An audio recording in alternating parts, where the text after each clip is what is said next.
Salut à tous les amis, j'espère que vous allez bien. On se retrouve aujourd'hui pour une nouvelle vidéo. C'est une vidéo spéciale puisqu'on va pas parler forcément de sportifs, hein. On va parler de ce qui s'est déroulé, ce qui est sorti hier dans la presse, hein. Rappelez-vous, El Mundo, le journal espagnol, à l'époque avait sorti le contrat de Lionel Messi et de Gérard Piqué en détail, donc ça avait choqué à l'époque.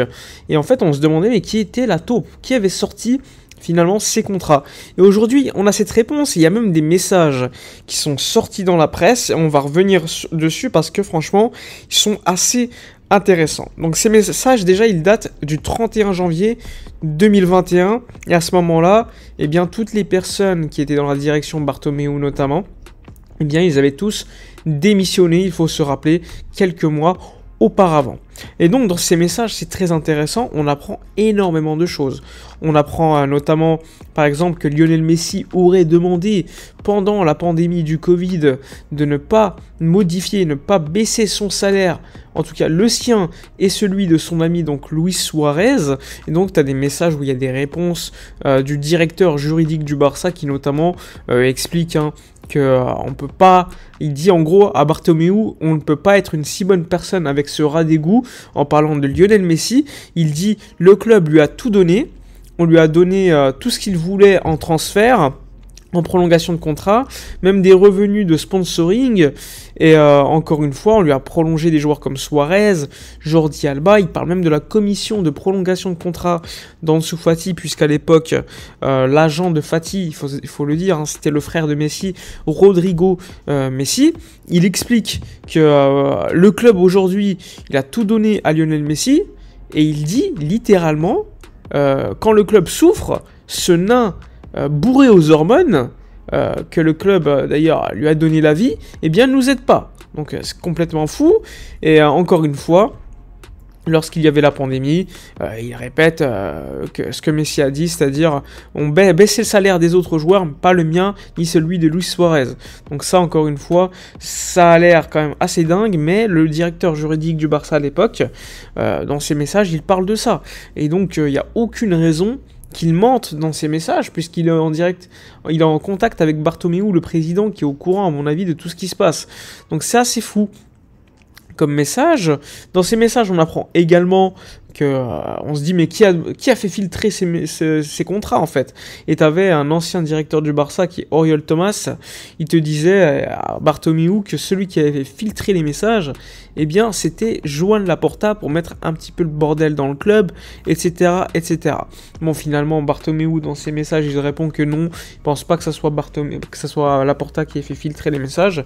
Et à la fin, ce qu'on apprend, c'est que c'est le directeur juridique du Barça lui-même qui a fait filtrer dans la presse les contrats de Messi et de Piqué. Et là, Bartomeu, en l'apprenant, était très énervé, en expliquant que certes, Messi, etc., n'avait pas très aidé le club, mais que ça faisait beaucoup de mal au club de faire filtrer de tels contrats. Il explique également dans ses messages, encore une fois, il insulte, le directeur juridique du Barça insulte Piqué de fils de papa, en parlant à Bartomeu de Gérard Piqué, donc ça aussi c'est dingue, et c'était juste après le 8-2 contre le Bayern de Munich. Il commence à l'insulter, parce qu'en fait Piqué, après ce match, avait dit qu'il fallait des changements dans tous les niveaux du club. Et là, dans ce message, le directeur juridique du Barça explique Piqué a très peu de scrupules et que c'est un énorme bababa de papa. Donc voilà, complètement fou comme message encore une fois. Et là, encore une fois, le Covid qui revient, il tacle même Sergio Busquets et les cadres en expliquant que bon, les joueurs, il y a certains joueurs qui ont un gros salaire, mais que aucun club ne veut. Eh bien, ils ont bien profité de ces gros salaires, et quand on leur demande d'aider le club, eh bien, ils ne le font pas.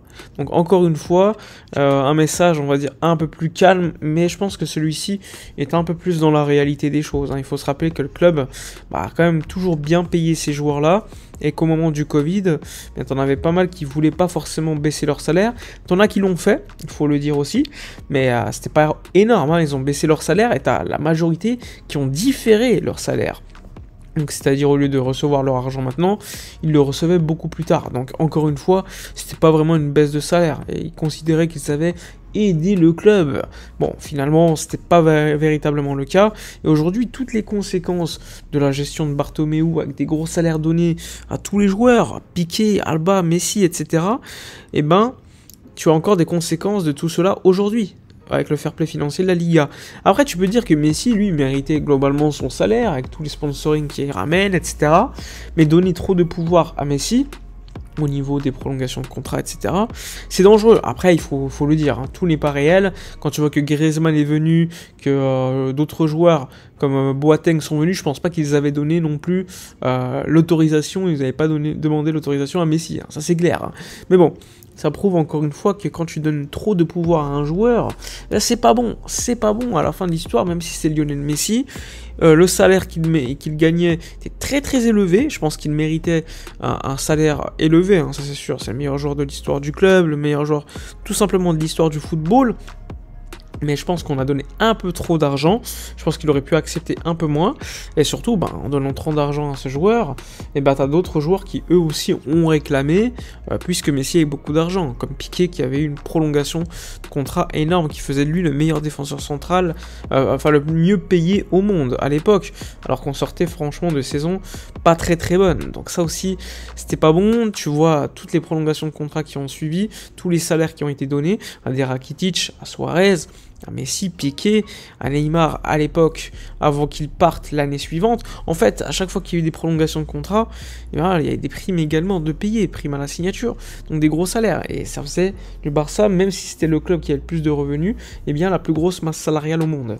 Et encore aujourd'hui, elle a baissé, certes, mais elle reste très très élevée, et je pense que c'est très important de la baisser en restant quand même compétitif. Quand tu vois le Bayern, qui a une masse salariale très très honnête, mais qui a des joueurs énormes, tu peux t'inspirer largement du Bayern, comme le Real Madrid, qui a aussi une masse salariale qui est élevée, certes, il faut le dire, mais qui a quand même des très bons joueurs, certains qui sont en fin de carrière, donc qui ont un gros salaire, mais lorsqu'ils vont partir, littéralement, ils pourront les remplacer par des joueurs à potentiel qui n'auront pas un salaire aussi élevé que ces joueurs comme Modric, comme Toni Kroos, comme Benzema. Donc ça aussi, c'est important à signaler.